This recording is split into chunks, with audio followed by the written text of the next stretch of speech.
Hello all, how are you? Greetings from Hack the Box. I'm Soti, Community Manager. Very nice to meet you all. Hope you're all having a good time. Just give me a minute, because I have some mic.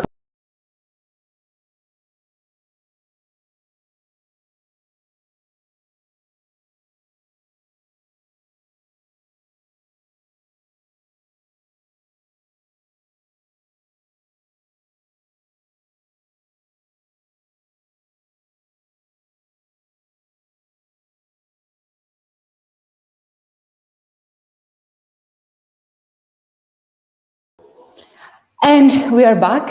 I'm very sorry, you had a mild issue with the microphone. I'm very sorry. So, hello all, how are you? Greetings from Hack the Box. I'm Soti, aka Red Runner, Community Manager.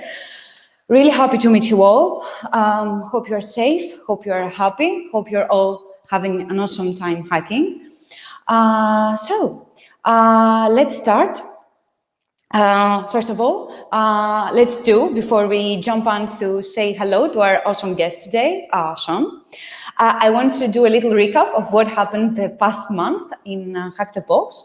The past month, a lot of things happened since the past AMA. The first thing is that we launched our second UniCTA for the year, and we're very happy and proud about that. We had more than 1,300 people joining from universities from all around the world, more than 200 universities, and so many players. They enjoyed it. We learned a lot from this experience as well. Hope you guys learned a lot. We did also a very nice and interesting UniCTF talk, if you want to check it out on our YouTube channel. And of course, another thing that we are very happy happened, the Battlegrounds tournament happened on the 15th of November, and we're going to, let's say, do them hopefully more often from now on. 17 winners, we had 17 winners, top per rank, and of course, top 10 players. Thank you all for joining to the Hacking Battlegrounds tournament, and stay tuned because we're going to announce more in the future, who knows when. And of course, we are very proud that Academy launched. We are very happy about that, and some new modules have been added. The banner exploitation module, which is a very good introduction to how you are going to kick off your banner exploitation journey. Of course, the Linux fundamentals for everything you need to know about Linux, and of course, about files transfer, how to transfer your files from any operating system like a pro. It's going to be useful for any other of the modules you're going to do in the future, so make sure to catch it up. And last but not least, we added for everyone that is currently that is playing in the main platform, we released some new tracks. Those tracks are the introduction to blue teaming, the introduction to banner exploitation also, the vast top 10 track, the scripting, the Pond database, and of course the deserialization track. So anyone who wants to do some focused and guided training on those stuff, make sure to check out the tracks, solve the challenges or the machines related to the track in order to build your knowledge regarding that track. And enough of me rambling about Hack the Box, because you all know it. Oh yes, and of course the most amazing one, hoodies, just launched. The new hoodies are now available on the store with a new logo, because it's hoodie season for some of us. And in order to keep you warm, hope not in quarantine, but if you're in quarantine like me, to enjoy yourself when you're at home, chilling, working, whatever you do, and of course, with lots of hacking. So, hope you like it, guys. Let's now all do a very warm welcome to our awesome head of content delivery, Shaun, aka Egotistical. So, hello everybody. Thank you for showing up and sharing your evening or your morning or whatever it is in your time zone. Yeah, appreciate your company. Thank you for coming along. So this is the first AMA we're doing together.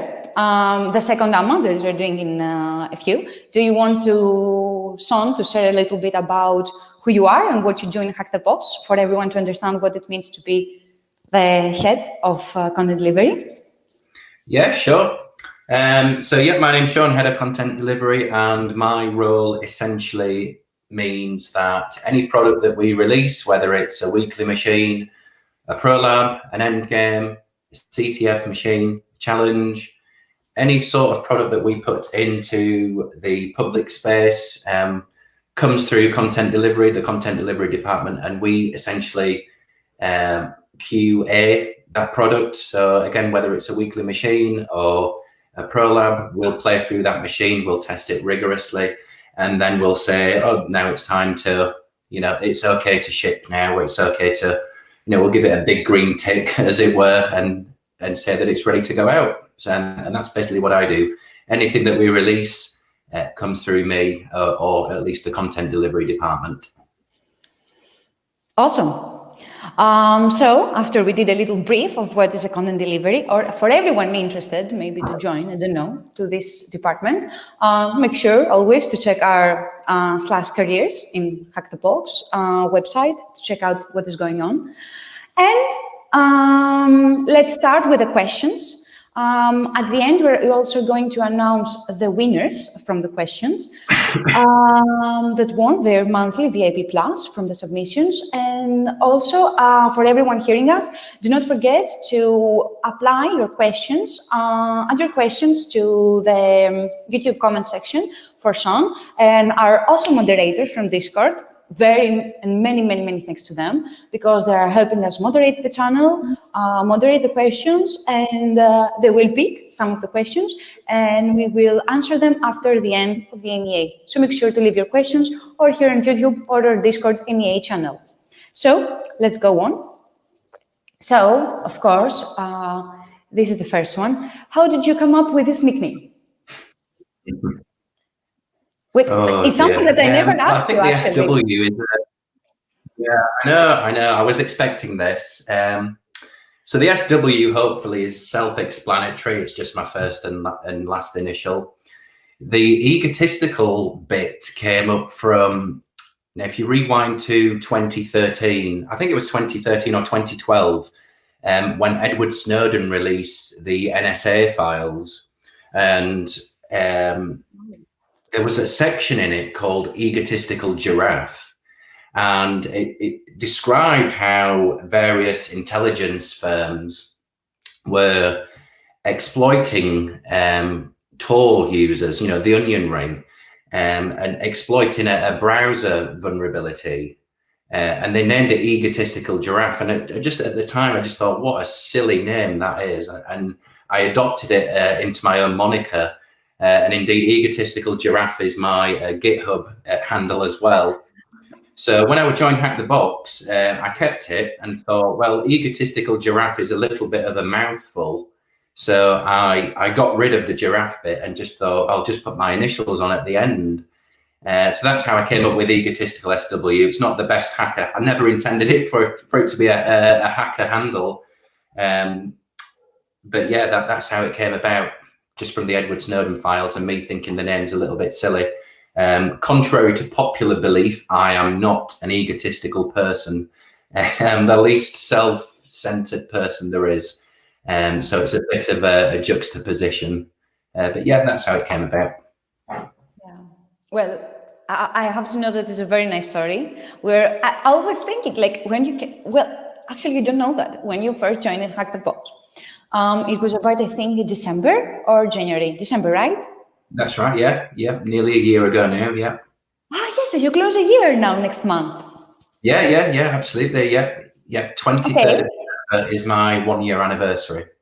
Awesome, we're going to celebrate. But before that, I remember that when you get, we're like, does he know what his name means? Like, does he know? Because it is, because I'm in Greece and we have also an office here. And we're like, it is a word here. And like, how is that possible? But yes, I didn't know. Very cool story. Very cool story. Yes. I've thought times about just shortening it to EG0. The amount of times I've written a message out to to James or to somebody saying, can you please just change my, and then I've just deleted it afterwards. It'll stay better for well, we call you ego, like like how you say speak with R, speak with ego, like for sure. Yeah. Awesome. Let's go to the next one. At what age did you begin hacking? Oh, now let me think. When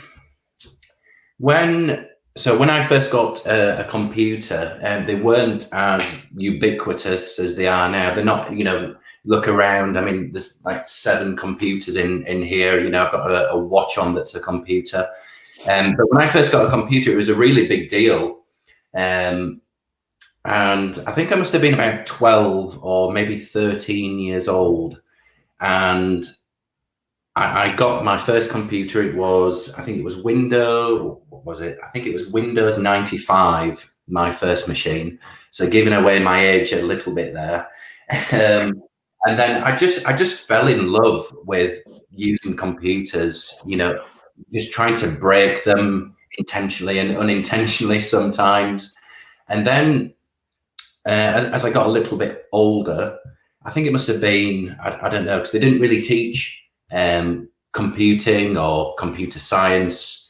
It wasn't until when I did, at least in the UK, when I did A-levels, I studied computer science. And that was when I was, 16, 17, 18 years old. And I think it was my computer science teacher that really taught at school that told me, I can't remember what he said, but he sort of put me on the path of, you can exploit a computer to do what you want it to do when it shouldn't necessarily allow you to do that. So it must have been around 16, 17 years old that I really started to get into it. And then I took that further at university and learning. There was a cybersecurity module on my first degree, and I just fell in love with it ever since. I absolutely fell in love with it at first sight and wanted to learn more and still want to learn more, 16 years later after finishing my first degree. So I think probably... Quick quiz. The first one that finds out the age of egotistical. No, I'm kidding. Yeah, so I'd probably say about maybe probably 17, probably around 17. But yeah, doing the usual sort of game hacking as well. I can remember playing the original Unreal Tournament on my PC and, hacking the game so you could float through walls and, infinite ammo and all of those things. But in terms of the traditional hacking as people would see fit now, probably 17, 18 years old, and then in university learning it properly. Nice.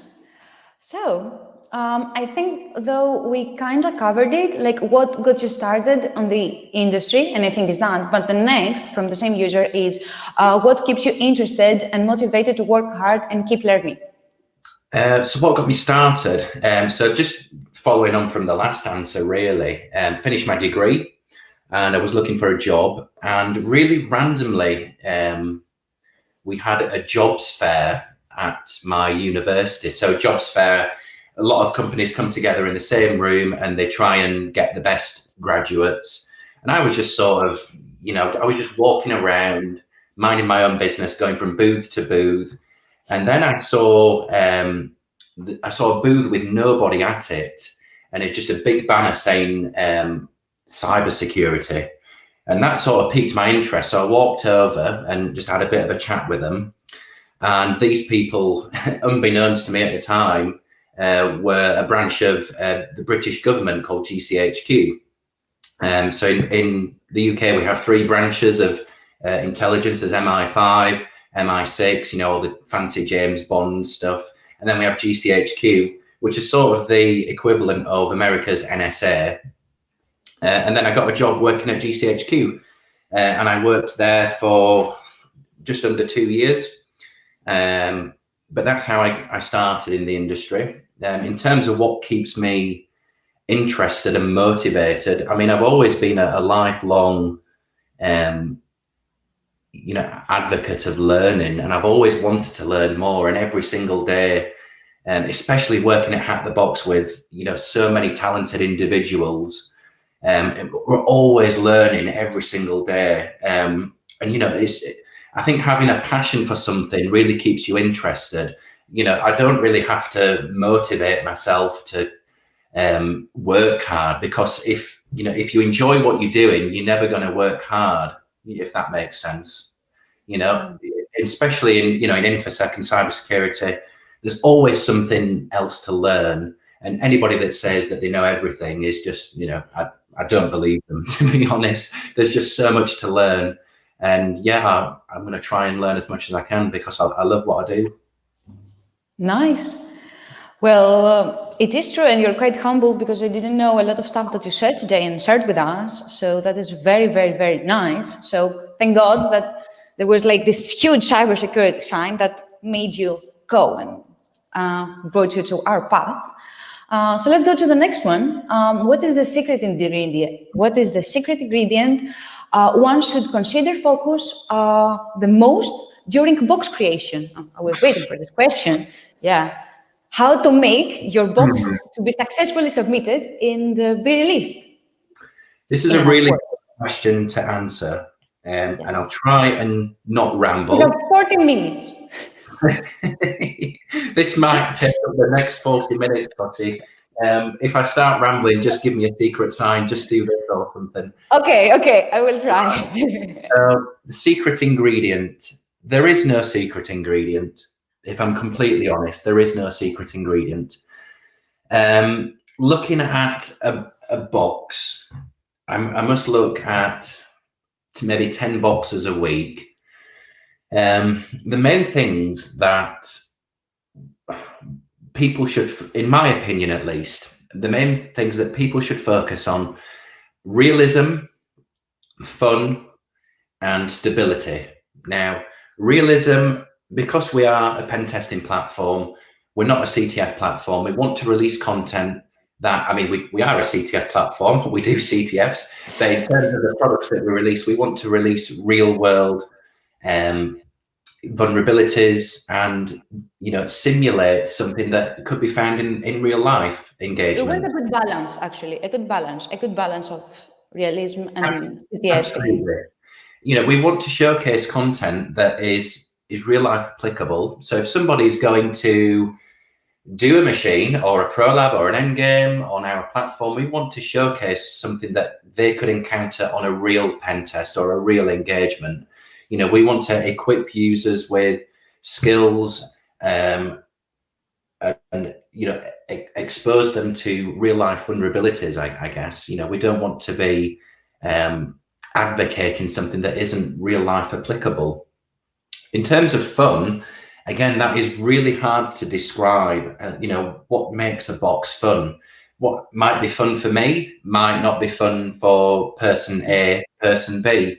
And that is a really subjective thing to try and describe, because everybody's different, right? Somebody might not like it, somebody might love it. In terms of, stability as well, we want our machines to live up to the standard, live up to the number of people that are going to be attacking it on release night, which is in, we've hit, 450,000 users recently. So we need to make sure that the content that we're releasing can match up to that amount of traffic as well. So I think, going back to the original question, the secret ingredient is a mixture of all those things. There is no one thing that can make a machine, the gold standard. It's a mixture of a lot of things, really. Yeah. And just in order here a little to mention that it's different to be CTF-y than to guessy. So those are two different things. So it can be CTF-y, but I guess it's something that for sure we don't like, at least not we, because we don't do what we want. We hear what community wants. So yes, guessing, I think it's the #1 ingredient that should be avoided. And the other thing is like uniqueness. Since you play in Hack the Box, like to not be already sold and showcased and everything. And for those that playing, don't forget that, yes, there is stability, but we have Release Arena that you play alone for 70 hours and something from the release night. So make sure to check that out. We do have, so Release Arena, obviously available to our VIP customers. But again, we have a lot of users that, are not those subscribers. So we have to take that into account as well. Yes. No, Release Arena for the first hours of the release is available for everyone, free and VIP.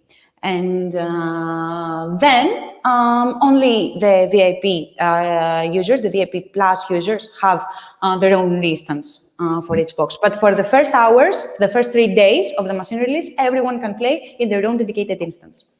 And I think this is the next one, how to ace first bloods. I think utilize Release Arena, but you have to answer, of course, not me. Yeah, Release Arena. Obviously, if you've got a machine to yourself, you're not going to encounter any issues that will pertain to sharing a machine with X amount of users, throwing every tool that they've got at it on release night.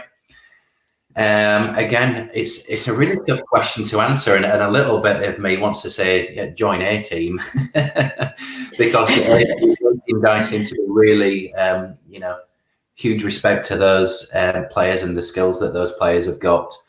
But in terms of acing first bloods, using the Release Arena, working as a team as well, I think really works for people. And a lot of time, let's face it, it's down to luck, I think.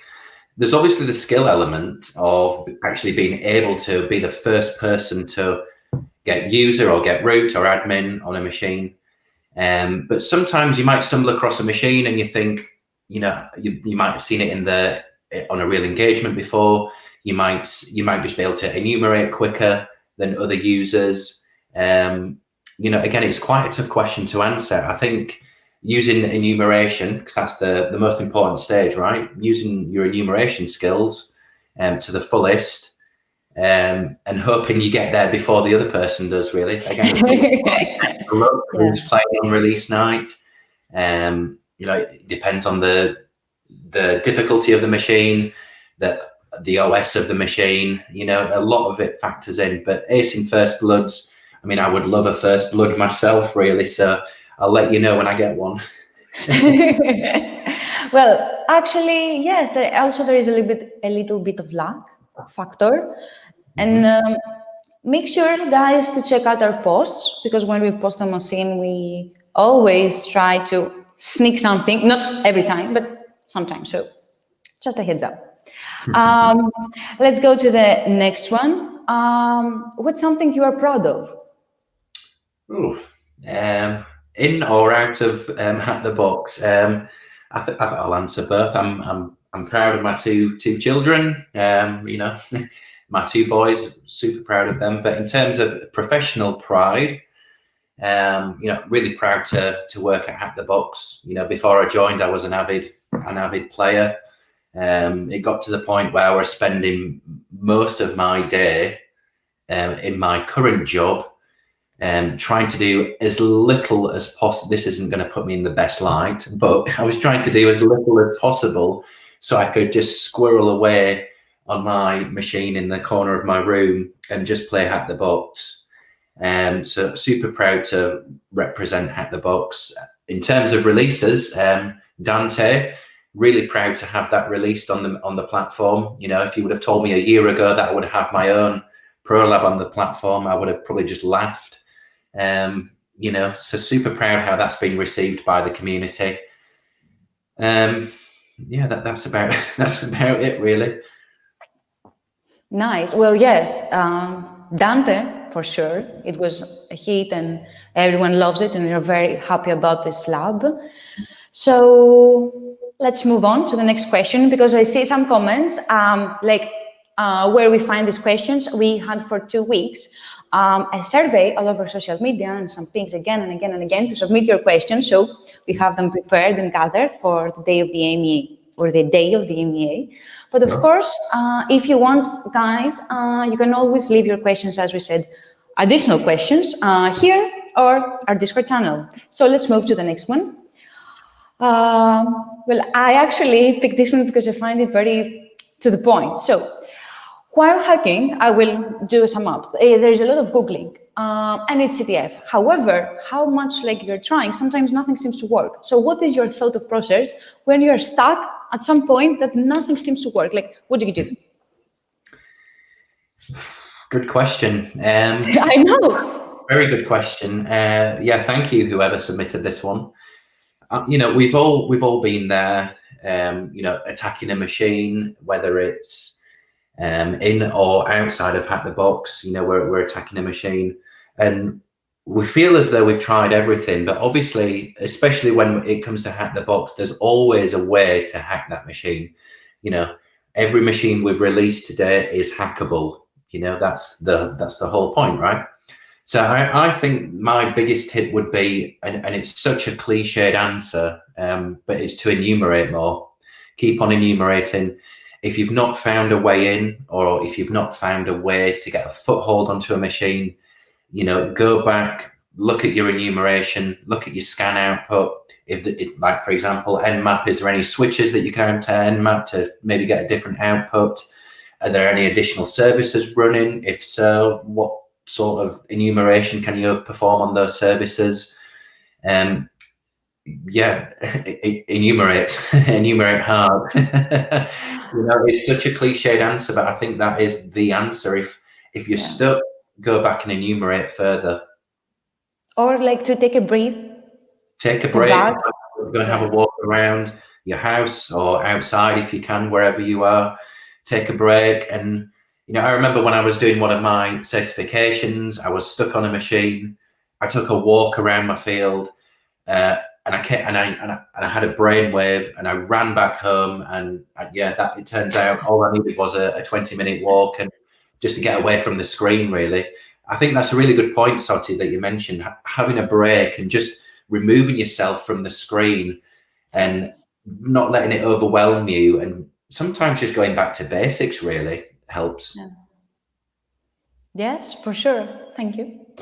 Also, I really like the next question that we're having. So for a beginner that now wants to be an advanced penetration tester, what we advise more, like not what we advise, what you advise, like to follow the YouTube tutorials of our awesome, hello, what's going on YouTube? This is Ipsec, the iconic voice, or to try to pawn boxes without any help. So what do you suggest? If I can add a third option, I would highly recommend our Academy platform. We've got some absolutely stunning modules. I would highly recommend Academy to anybody starting out, or indeed if you're currently in the profession. There's some modules on there for the more advanced users. In terms of following walkthroughs or trying to own a box without help, I think both have got very good merits. In terms of what I think you should always try the machine first yourself, and that would get you into the hacker mentality of thinking outside the box, trying to understand what's in front of you, and then that will hone your research skills. So for example, if you see something on an unusual non-default port, you know, go away, Google that. What is that standard on that port? And if not, what is it about? Is there any vulnerabilities associated with that service? And so on and so forth. I think if you look at a video for example, from Ipsec, who is, don't get me wrong, he is absolutely phenomenal at what he does, and I've got huge respect for Ipsec. He is, I remember the days when I was doing my certs. I would get up, I would brew some coffee and put an Ipsec video on and watch it over breakfast, day after day after day. But in terms of watching a video before attacking a machine, I think I don't think you're going to get the benefits that you would attacking the machine first without help. So my advice would be to anybody who wants to be a pen tester, I'm not sure what an advanced pen tester is. I'm certainly not one. If I ever find out, I'll let you know. I would start off with Academy. Look at the awesome modules on there. I know the amount of hours that have gone into those modules. They are super high quality. I just wish they were there a couple of years ago when I was going through the cert hunting machine, because they are awesome. I would start with Academy, attack the machines, and then if you are super stuck, then obviously, seek help, whether it's in the form of an IPSEC video or otherwise, but always try and do it yourself first. That's my advice. Awesome. And I love the sum up at the end, in order, to keep it all together. So let's move to the next one. Why hack the box? Have you ever considered to do something else completely different? I mean, I have. I have done something else before. I mean, I was a lecturer in colleges, universities for 10 years. Prior to joining Hack the Box, I had a really successful career in that respect, and I was in two minds whether to leave that profession. If I'm completely honest, I'd built up a name for myself over the past 10 years. I'd got to the point where I could pick and choose where I, without sounding too egotistical, I could pick and choose where I worked in that respect. So I have done something else, but for right now, I'm in the job. I'm doing the job of my dreams, really. I mean, in terms of why Hack the Box, I can remember. So just a little bit on how I got introduced to Hack the Box. It was introduced to me from an ex-student, and he might be watching now. Actually, it's called Reese. And if you are Reese, thank you very much. It's why I'm here. So thank you, Reese. I can still remember that time where he came up to me and said, "Oh, have you seen this awesome platform?" And I was like, yeah, whatever. I'll look at it later, And he said, no, please look at it. So he sort of strong-armed me into looking into this platform, which was Hack the Box.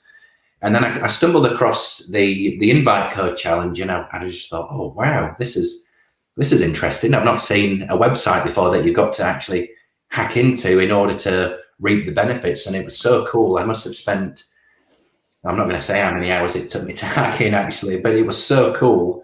And then I got in, and it's blown my mind ever since then. The fact that there's a resource like Hack the Box available to anybody, it still blows my mind a year on, having gone from an avid user to a member of staff. It blows my mind in terms of what we teach our users, the content that we offer them, the quality of the content that we offer, and just the difference in lives I think that we are making to people.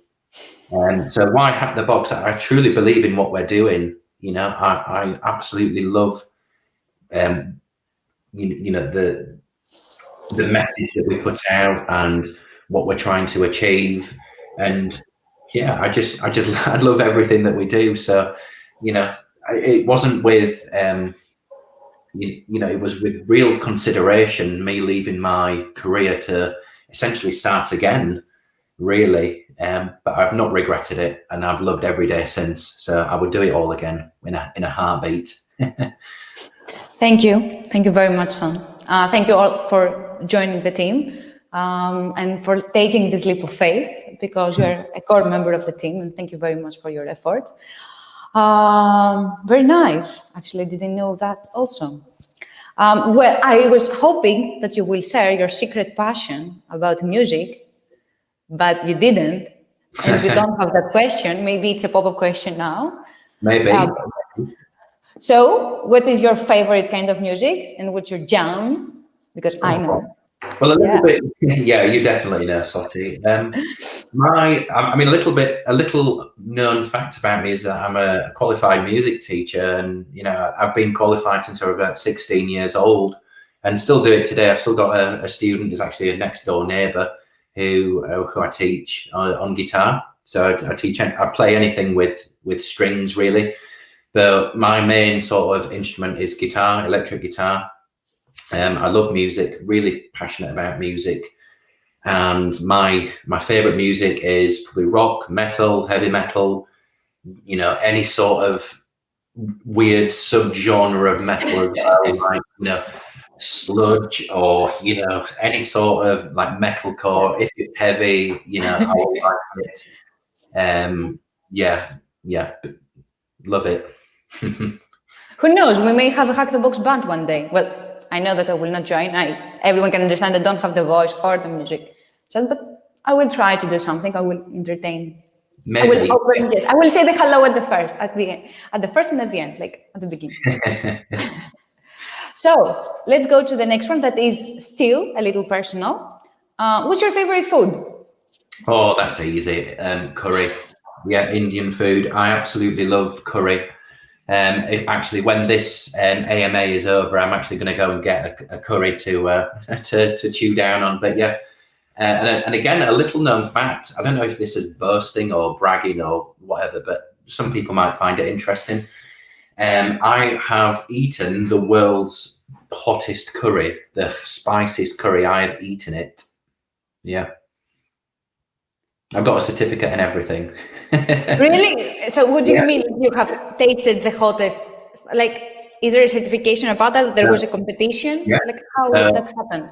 So there's a restaurant in New York City that is in the Guinness World Records that serves the hottest curry you can buy, apparently. And when I was over in New York it must have been 2010 or 2011, I'm not quite sure. It really piqued my interest because I love spicy food. I'm obsessed with spicy food. I really love it. And I thought, well, I might as well try it whilst I'm here. And me and a group of friends went, and yeah, it was hot. It was spicy. It hurt. It took me about 45 minutes to do it, and my face turned purple and sweating, and it was really, really horrible. But so you ate the whole bowl, right? You ate the whole portion. Yeah. Not just taste it. And it's like one of those restaurants that you have like 1 to 10, like 1 to 5 scale, and you order the 5 scale, because I have heard about that. It was very, very, very hot. It was like eating molten lava, but it was really painful. But at the same time, it was really, I don't know. I just get a buzz from doing it. I guess I'm weird in that sense, but I just love spicy food. I would eat chilies all day long. Okay, so we know what to give you to maybe the next product you create. We will send you unlimited chili. If anybody wants to get on my good side, just get me a curry and I'm your friend for life. Awesome. So yes, another machine for tomorrow. Now, Shaun, you have time to create it, review it and everything, release it, and we send you a curry. Oh, I don't think a curry could even do that. I would try. Yeah, absolutely. It would get a special queue jump at least.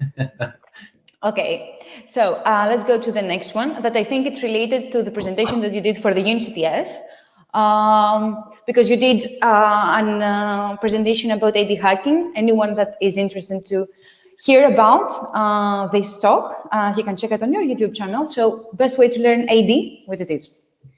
Good question. So I don't think Active Directory is really taught. I don't want to use the word properly. I don't think it's taught in depth on various, I'm not going to name platforms, but on various platforms. I think a lot of people teach the basics of Active Directory. That's because it's such a colossal topic, and it's difficult to get a really good in-depth handle. My advice would be first to, build your own domain controller for starters. Build a machine using Windows Server and get to know the ins and outs of Active Directory and what it means to be a domain controller and attaching machines to that domain controller, and just really get a sense of what it means to, have that environment and the pitfalls and the perils and, some of the security issues that are installed by default in Active Directory. And secondly, again, Academy. We have got some absolutely stellar academies, some stellar modules in Academy. which has been written by Mr. Ben, who is the AD guru as far as I'm concerned. They are absolutely outstanding. I would recommend them to beginners and professionals alike. They are absolutely stunning. So best way to learn Active Directory, go and build an Active Directory environment at home, using VMs or whatever you've got lying around, and have a look at Academy. Just look at the modules we've got there. They are absolutely outstanding, and there's probably more people that have contributed to it than Mr. Ben, but everybody who has contributed to that, I mean, it's by far the best learning resource for Active Directory I could ever recommend to anybody. Nice. Well, very nice. Yes, and also before, maybe if you are not ready, if you're not ready and now you're starting, of course, go to Academy. But we also have an AD track on Hack the Box platform, so make sure to check that out also. Okay, so let's move to the next one that is, again, box related. So how is your approach when creating a box or a part of a box, or maybe we can even say a prolab? What's your approach for a box, part, or a prolab? Good question. It relates back to my answer from before, really, about what's the secret ingredient to a machine. Oh, okay. When I approach making a box, it's not because I don't get, it's not because I've got an urge to create a machine. It's trying to sort of shoehorn a vulnerability into it. It's because I've seen something cool maybe on a website, or maybe a blog, or Twitter, or social media, a new vulnerability that's come out, and think, the first thing I would check is, have we showcased that on the platform? And if not, let's go away and see how we can showcase this. So my approach is always trying to showcase something that's not been featured on the platform before, because there's no point in repeating ourselves, right? Nobody wants to play the same machine over and over again. Maybe you do, I don't know. If that's your thing, that's fine. But I don't want to create the same machine over and over again. So my approach is always, using this opportunity, what can I teach the person that is going to be interacting with this machine? It's always from a learning perspective. If there's a new vulnerability, new exploit, let's try and teach our user base this new thing. We want to teach, at least I do, I want to teach things that haven't been showcased before.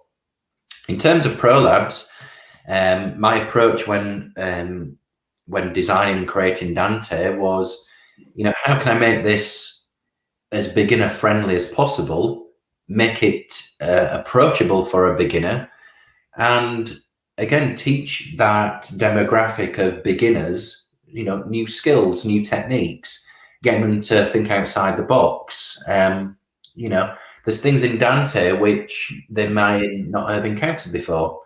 And, that's my approach. Yeah. It's always from an educational point of view. Nice. Very, very, very nice. And like what you said, yes, I remember when you were thinking to design Dante, it was like after the release of Starting Point, and you're like, something is missing, we're discussing, and like, oh my God, I'm going to create this introduction to prolabs, because Dante is an introduction to the prolab section. So everyone that now is starting, make sure to check out Dante. Like, it's a very, very nice lab. I think in terms of Dante, it's really great for users that may have a little bit of experience. They might have done some entry-level certifications. They might have done some easy machines on the platform. But yeah, if that's your demographic, I'd highly recommend you checking it out.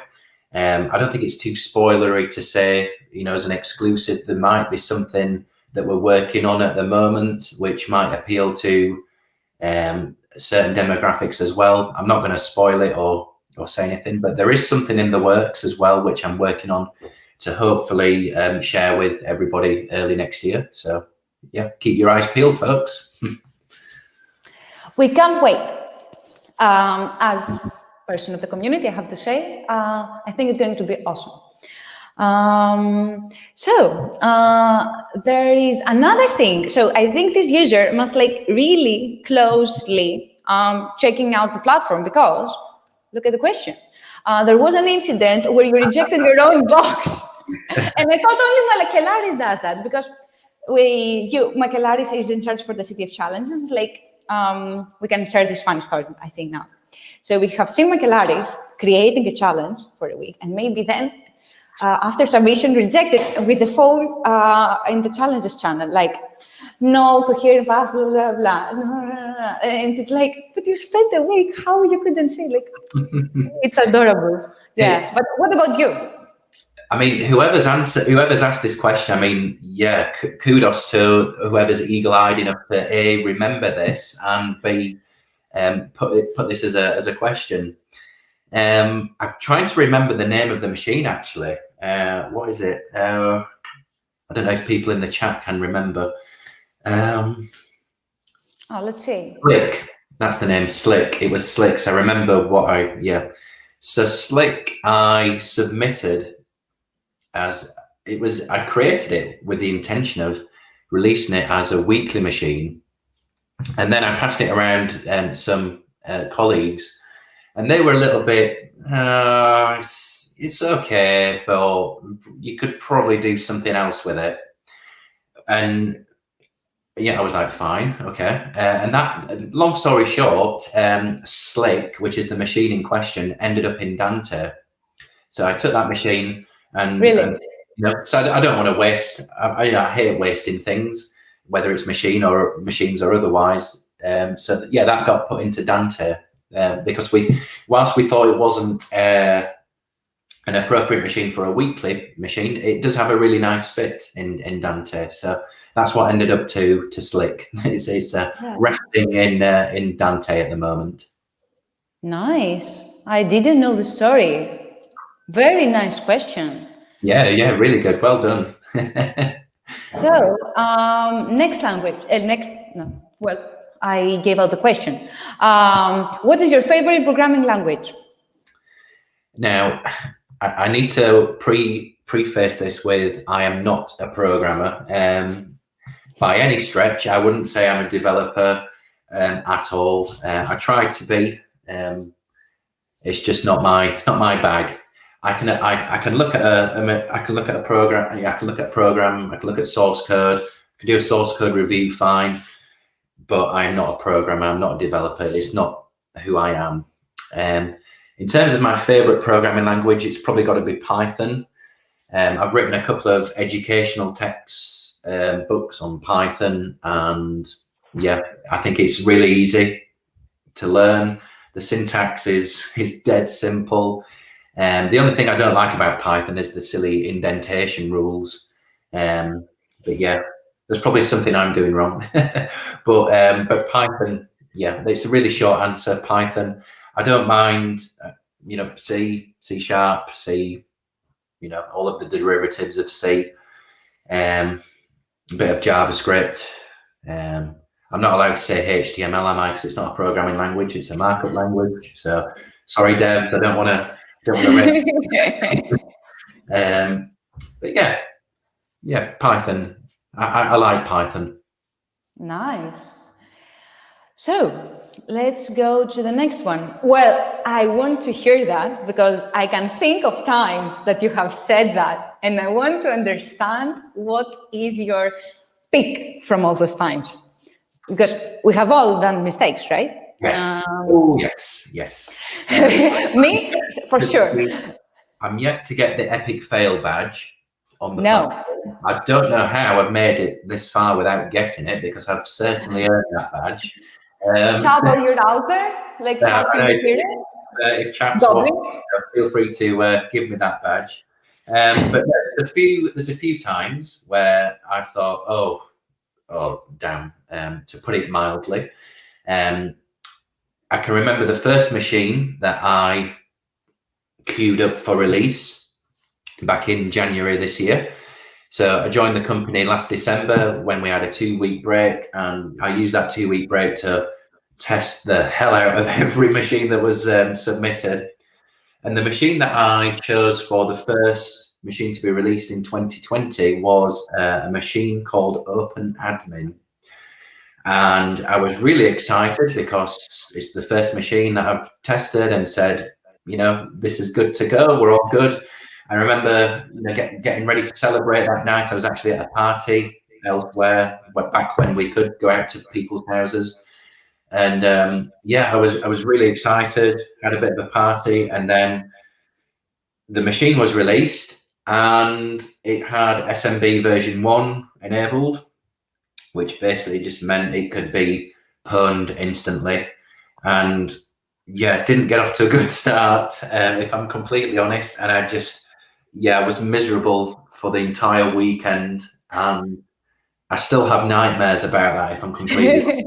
I hated it. Second thing, I remember when we released a machine called Dipleasure by Felamos. If you're watching, hello.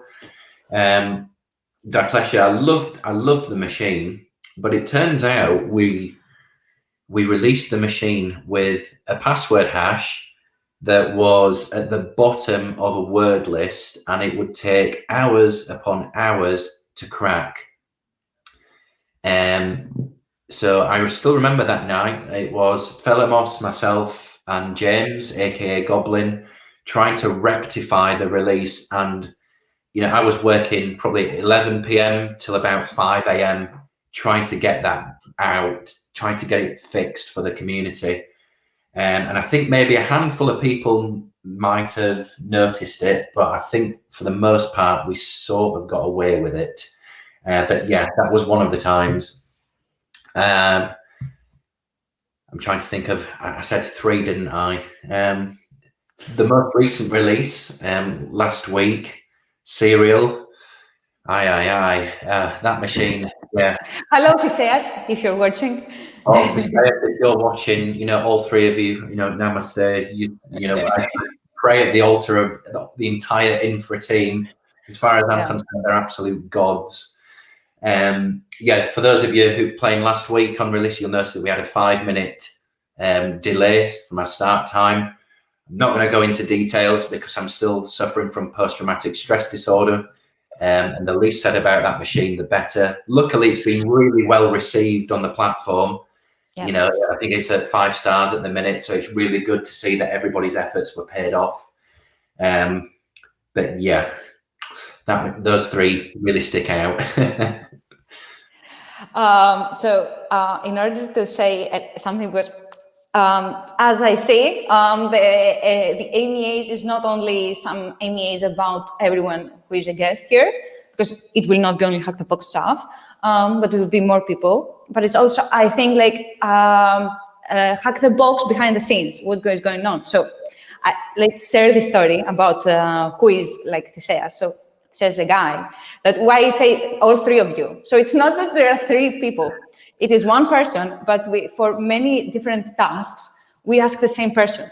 So everyone is speaking to him when will you have the time? How is this possible? So that's how this joke started, that we promoted all over Hack the Box channels, all over Hack the Box, that who of all of the sales is joining today the meeting? Because it must be not just one, there must be many. Because absolutely. The entire infrastructure team, I mean. The entire infrastructure team, yes. Nightmare, Goblin, and of course, Chop. Everyone is boom, boom, boom. Everyone crazy. They're going crazy, yeah. They don't get, just back on the infra team, they don't get the enough praise as they rightly deserve. And, I take my hat off to them all because they have to, without the infra team, there would be nothing to play. We could have all of these cool boxes and end games and pro labs, but without those guys, the community wouldn't have anything to play with. So hats off to you all. They are absolute machines. Yeah, they are one of the most core members because they're creating the CTS, putting everything together. They're creating the meetups that the community is having. Everyone that businesses, everything that is on the platform, distributed. So kudos, guys. Amazing team. 100%. So, who in the hacking scene inspire you the most and why? It's an interesting question. If I could meet anybody from the infosec sphere, as it were, it would probably be Jason E. Street. Now, some of you watching might have heard of him, you might not have, but he really interests me, and he does the most amazing conference talks about his times as a red teamer, and I've forgotten what he calls himself, a security awareness operative. And some of the stories that he tells, for example, going into like robbing a bank, but robbing the wrong bank,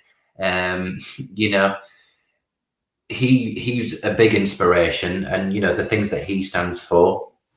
But in terms of like hack the box, I mean, there's a lot of people who will, there's a lot of the same people who will get first blood on machines. And just harking back to one of the answers I gave earlier, there's some seriously talented people on the Hack the Box platform, and seeing how they can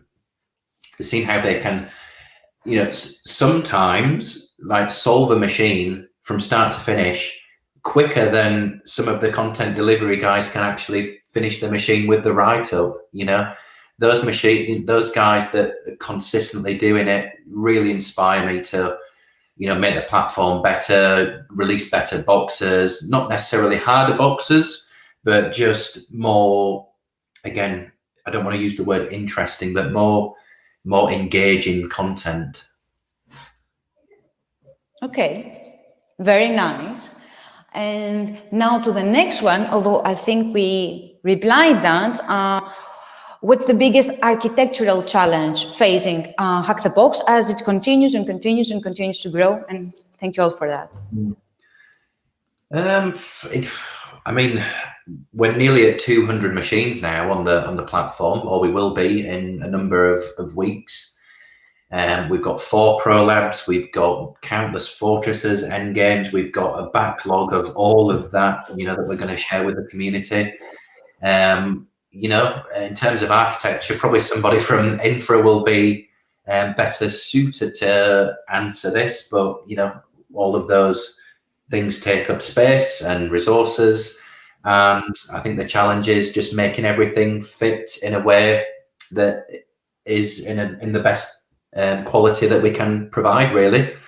We've got huge plans for 2021, as you will know, Soti. In terms of how we're going to grow over the next year, over the next 5 years, I'm so excited. Academy is just the beginning, really, and yeah, let's see where we are. But in terms of architecture, we are growing every single day, and hopefully long may that reign.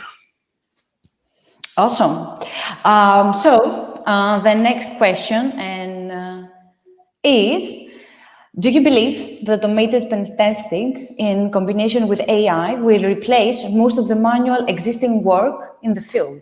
Do you think that is possible? And for hacking, pen testing? I think there's probably a possibility, yes. I mean, if you look at the amount of jobs that have been lost just to technology itself, not necessarily AI, the jobs that have been lost to people over the years is staggering. Now, you could say on the flip side of that, well, it's creating more jobs in the tech industry to fill those roles that have been replaced by technology.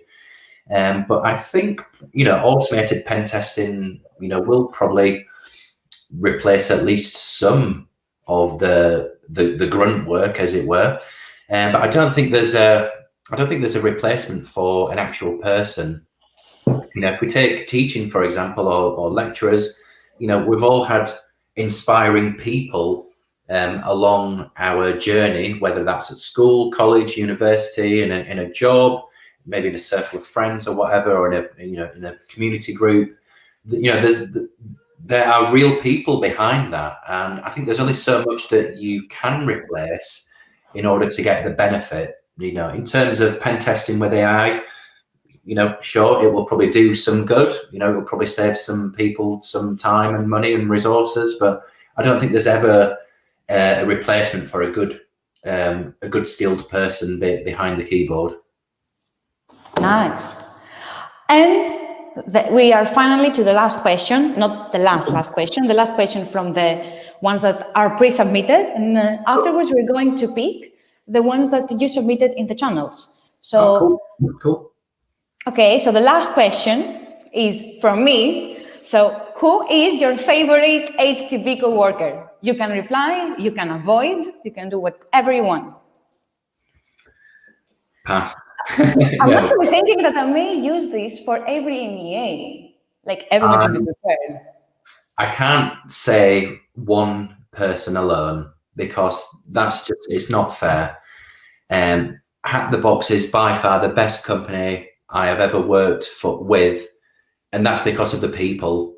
You know, everybody is absolutely awesome. Everybody loves the platform. Everybody puts their heart and soul into what they're doing to make the platform better, to make everything that we do better.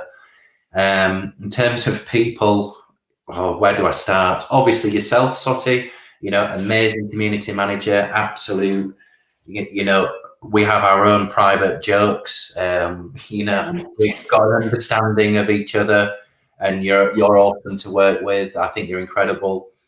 You know, Ian, learnt a lot from Ian since I started. Mr. Ben, I mean, without Mr. Ben, there would be no Dante, you know, a little known fact as well.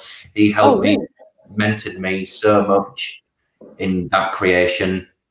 And you know, and I hugely appreciate that, that input that I got from him. Minato, such a funny guy. He makes me laugh every single day. His sense of humor is on point with mine. Yeah, just a really funny guy. Macalaris, obviously the Hack the Box walking meme. I'm only kidding. I love Macalaris. He's such a unique individual, such a talented person as well. He's got a bright future ahead of him. Nikos as well, you know, Diamond Meme Lord, you know, great guy as well. See, it's put me on the spot. There's nobody that I work with who I have the utmost respect for and really admire them. Obviously all the C-level staff as well, James, Harris, you know, huge respect to them as well. You know, we wouldn't be here without them. Paula Bearer, who's recently joined the content delivery team, absolute, you know, I couldn't have asked for a better right-hand man in the team. So, you know, huge respect for him as well. Yeah, I'm rambling now. Everybody's cool. Yeah. Everybody's my favorite. Yeah, because I really want also to say that, but Hack the Box is not even for every little thing is created by everyone, because it has to have the commercial aspect, and of course it goes to sales, and of course it has to take a shape from the hacking team, and then it has to be delivered by you and check that everything is on point, and then it has to go to the infra, that they have to make sure everything is okay and put it everywhere so everyone has access. So it's always team effort, and we're very happy to be there. Like, it's not that because we work for the company, it's actually it's actually how it feels, and I think it shows at the end of the day at the work. Every product we ship, whether it's a CTF, a Pro Lab, you know, it's not just one person or two people that's had a hand in that. You know, there's groups of people from different departments, and you know, we all come together in getting that product out. So everybody is fantastic in that respect. Thank you so much. And now we are ready to go to the questions that were handpicked from the mods from Discord and YouTube. So, live questions. So, what was your favorite machine hacking challenge that made you go, whoa, when you rooted or cracked it? Nice question. That's a really good question. My first machine on Hack the Box was, the first machine I owned, I should say, was curling. And I think I've just been hooked ever since. Before Hack the Box, I did some machines on other platforms as well. But I think in terms of quality and in terms of that spark moment, it was probably the first box on Hack the Box that I was thought, oh wow, this is cool, you know. So probably curling. I've forgotten the author's name, but I did speak to him recently to tell him that it was the first box that I did. I can't remember the author's name, but yeah, curling on the platform. Nice. Okay, so let's go to the next one.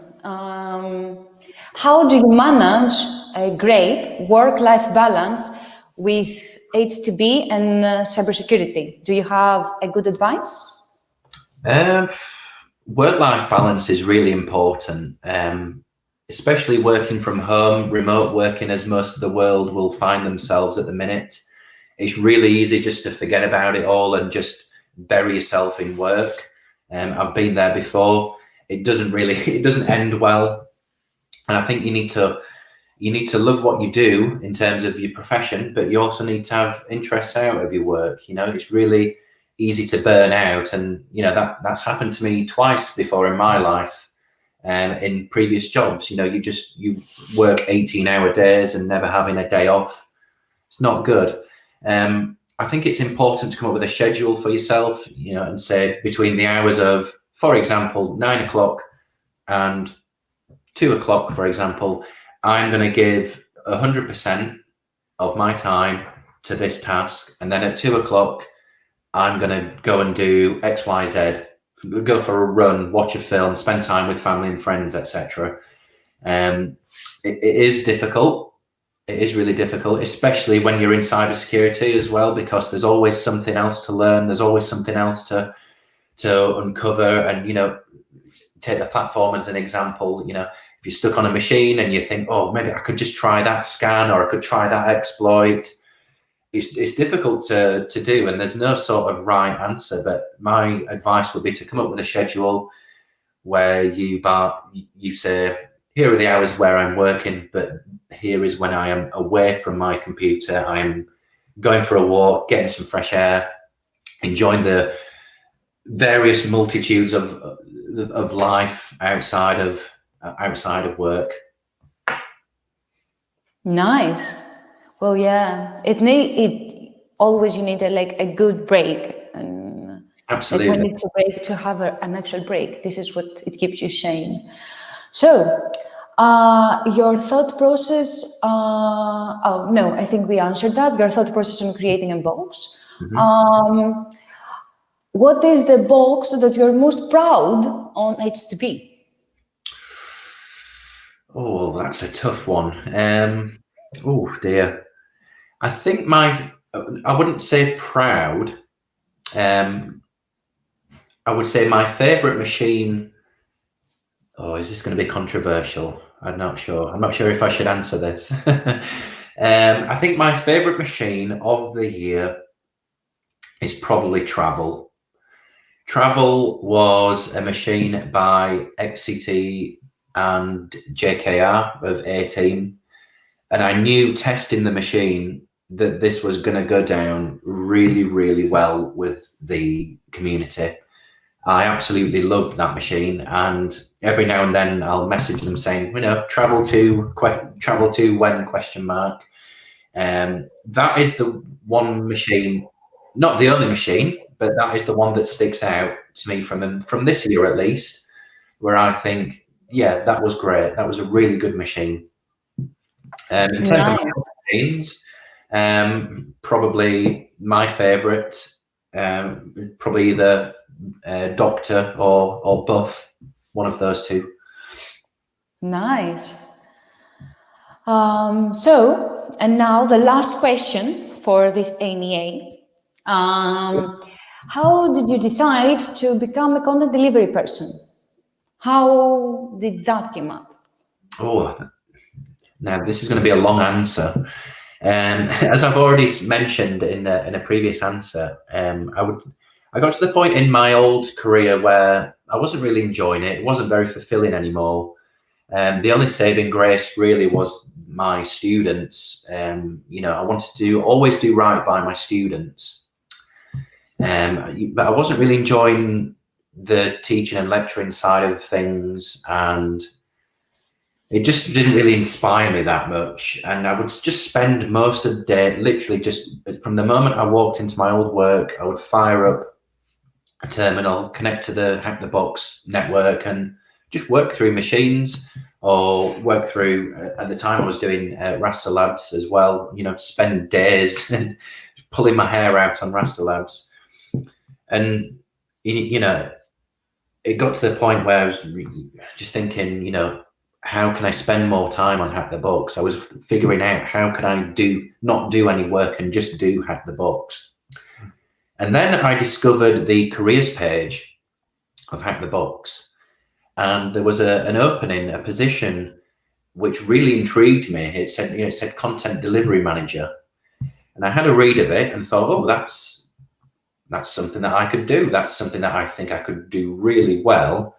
You know, because I'm spending all of my free time on Hack the Box, I think I've got a good idea what makes a good Hack the Box machine. So I quickly put together a CV and a resume, a covering letter, and I fired it off. I emailed it in, and I didn't really think anything of it. You know, I was thinking, you know, Hack the Box, they get hundreds of CVs every day. You know, no way they're ever going to look at mine. And it must have been maybe a week or 2 weeks later, and I can still remember exactly where I was when I got the phone call. I was walking home from work. I had my earphones in, probably listening to some music or whatever, and I got a phone call from an unknown number, and I'm thinking, oh, I don't want to interrupt my music. I'm not going to answer it. And then I thought, oh, it might be something important. I'll pick it up. And I remember it was pouring down with rain at the time. I was like trying to guard my phone from not, you know, drowning essentially. And it was a guy on the other end of the phone called Nikos. And he said, oh, I've got your CV here. And we had a bit of a chat for, it must have been about half an hour, about how I felt about Hack the Box and my application. And I remember going away thinking, oh, I feel pretty good about this. And we arranged for another chat, probably it must have been a week or 2 weeks later, a video chat with Nikos and Harris, aka Chap. And that was a bit of a video interview. And again, it was just a chat about how I see myself in the company and what I could do. And then the final sort of phase of the interview was in person in London, which would have been probably about this time last year, actually, or maybe a little bit before. And it was with James, aka Goblin, and Harris, Chap, and Nikos, and myself. And it was the best interview I have ever had. And I really, it was a good, I'm not going into details, you know. Oh my God. It was nothing too, it was nothing, untoward or anything like that. It was nothing bad. It was just really just four guys sitting down and just talking about a platform that everybody shared a passion for. And then, I had a full day sort of chat / interview, had some drinks at the end, and I went away feeling pretty good. And the next day, opened up my mailbox, pressing F5, F5, F5, because at the end of the day, Nikos said, "Oh, we'll be in touch soon." And it must have been a week that passed, and I'm just thinking, "Oh, what's happened? What's happened?" And then eventually, the email came through saying, "Yeah, this is when you're starting." And I screamed, I screamed with joy. I was like, "Yes, I get to." Professionally do something that I feel passionate about, and really, really happy. Sorry if that was a long story, but I'll remember that for a long time. Well, it was an awesome story. It had to be told. Yes, and I think that's it. Thank you very much, Shaun, for everything. Thank you very much, everyone, for joining. Anyone, if you have more questions or anything, make sure to leave them in Discord, and we may have some time to answer them. And make sure to tune for the next MEA. Shaun, if you want to share a message. Yeah, I mean, like, just to reiterate what Sotiri said, thank you everybody for coming and taking part and asking the questions and listening to my rambling stories and learning more about Hack the Box. It's really appreciated. And I think we've got the best community, bar none. I mean, I absolutely love our community, and it's things like this that are really, I would get really excited about, because it's a chance to connect with the people that are also passionate about the same platform. So thanks everybody, guys, and yeah, looking forward to the next one. Nice, thank you, and hope you're all safe. Happy hacking. Stay for the machine tomorrow. It is not stay here. It is an easy machine. Yes, it is an easy machine. It is a very nice one. Yes. So thank you all for joining, and stay tuned for more stuff. Of course, I'm going now to post the winners on our Discord channel for the MEA, the winners from the questions. And thank you all for joining. Bye, guys. Have an awesome evening or day, wherever you are. Bye. See you later, guys.